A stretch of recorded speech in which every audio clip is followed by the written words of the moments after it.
All right, we're back in the sticks and bricks, and I'm going to get this motherboard system ready that I'm going to be building to take on us on the road and the motorhome.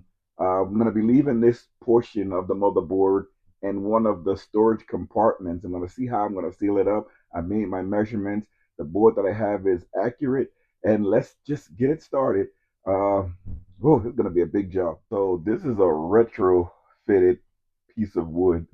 I've had this piece of wood and used it several times so you can see all of the holes in it, but we're going to cover a lot of this up when we put all of the attachments on it. All right, so we have two of the, well, it's actually three of the pieces going in. This is a 4,000 watt pure sine wave inverter. It's upside down in the camera, but I'm not upside down. I'm actually over here.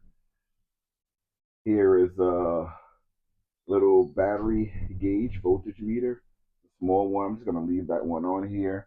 And here's my USB and 12-volt outlets.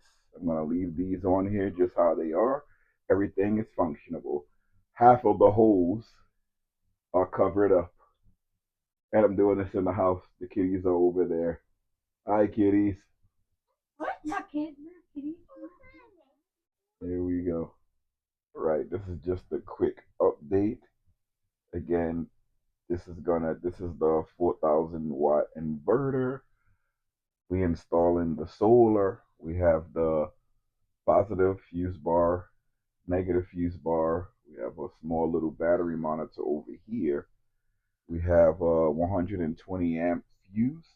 We're gonna hook up another fuse. We should have two more fuses, one for the solar and one for the fuse box. I don't believe the fuse box would need one though. This is taking longer than what I expected, but it's almost finished. It's coming along. It's not as messy as I thought it was going to be, but all of these electrical covers are going to be covered up. I have one more thing to hook up, but I'm going to let you guys see how it looks. I'm going to stand it up so it doesn't look backwards like it was on the video.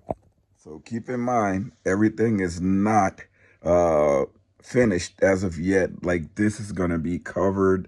This is going to be covered. And also this fuse box is going to be, not the fuse box, the bus bar is going to be covered. This is the MPPT solar charge controller. Here's the connection as a DC input connection for the solar panels I already have.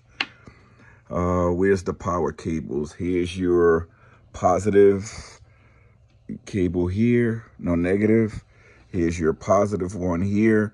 These are 0 gauge wires. They're very stiff, but I have them long enough to reach out to the battery when we have them and installed into the RV.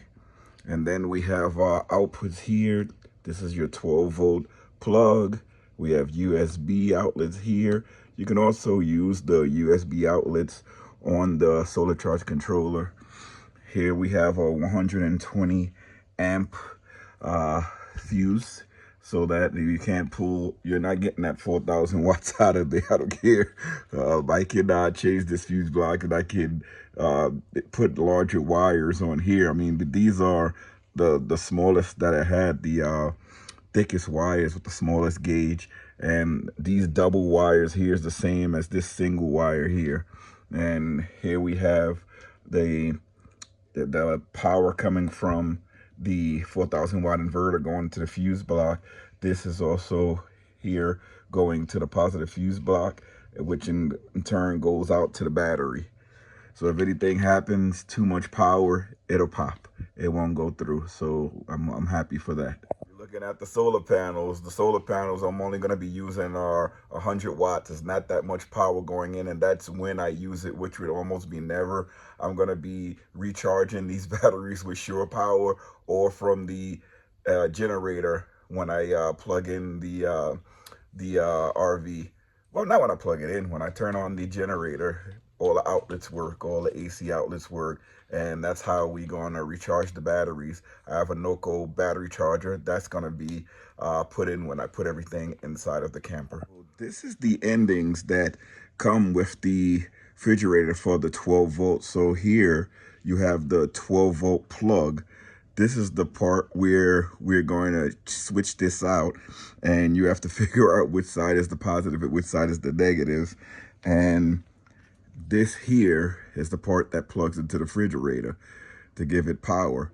So we're gonna see, sometimes they're marked, sometimes they're not marked. And what I've noticed on a lot of the things, the positive side of the wire would be marked with this writing, and also inside of the wire, this gauge here, sometimes there's another wire in there and it would show what it is. We're gonna troubleshoot it. It's okay.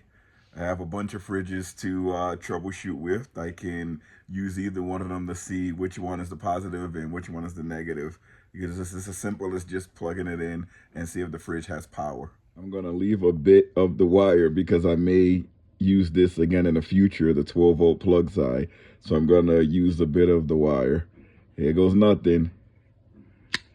It's gone. We have a GOKWH fridge. This is a fridge that we leave in a motorhome. And down here we have this 12-volt, 100 amp hour LifePo battery by GOKWH.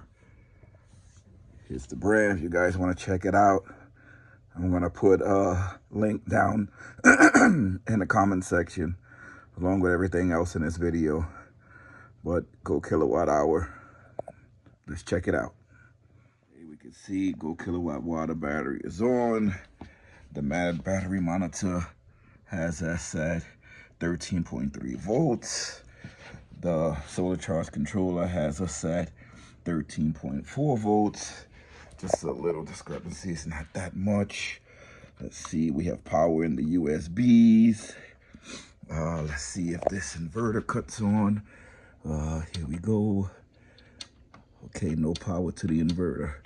Let's troubleshoot the inverter here. Is it this? Let's see this here. There we go. Power to the inverter. Let's see. It's had a little fault, so let's troubleshoot that. Okay, it was the breaker. Inverter is on. Let's shut it off and cut it right back on to see if that was just a... There we go. All I had to do was reset the breaker and it came right back on. But that's cool. I'm gonna cut it off now. I just wanted to see that it was working.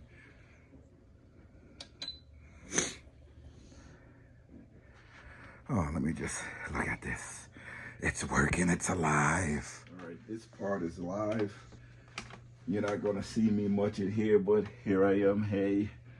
Let me see if this is to par from what I saw. Like one side would be negative and one side would be positive. So usually the side with the writing is positive and the side with the other one is negative.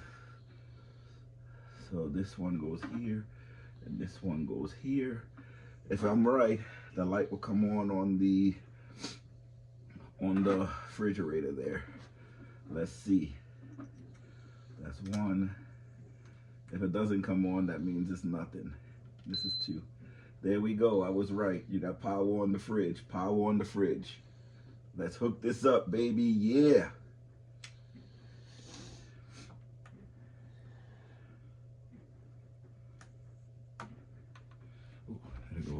So we're going to have to use the heat gun so we get to check out the inverter in action. Hopefully it doesn't phase out because I don't have a lighter to heat this thing up.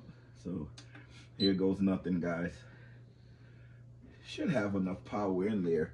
I got done with the first one, but I'm gonna put some more heat on it. But here it goes. Let's put it on 2. You can hear that in. Oh, that thing canceled out. Must have had it on too much power. Turn that off. Turn that back on. It's the first time I saw that. Okay, let's put that back on. That was crazy. Oh, it didn't like that at all. I'm thinking I have to put a ground on here. All right, let me put a ground and see if that works. Looks like we had a faulty circuit breaker all I did was change out the circuit breaker. I put a larger one on, 150 amp. This one was only 120, but I had it for a long time, so it probably had a problem with it. But let's see if this was the fix for it. Hopefully it was. Wish me luck. All right, this heat gun is plugged in. I'm gonna use it on the smaller power load, and hopefully this works. The fan is gonna cut on, but let's see. So far so good. I'm not getting any faults. I don't know if it was because I have it on high, but hopefully I don't use too much power here. This thing will stop working. The inverter will cut off if the power goes too low. But you should be able to get an hour at least out of it on the lowest setting. That's what I'm thinking.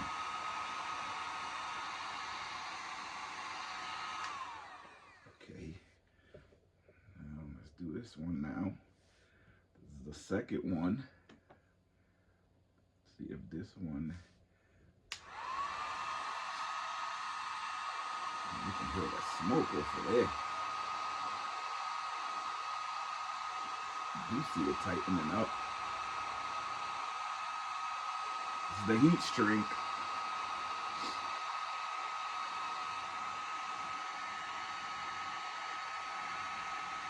This one tightened up real good. No faults there.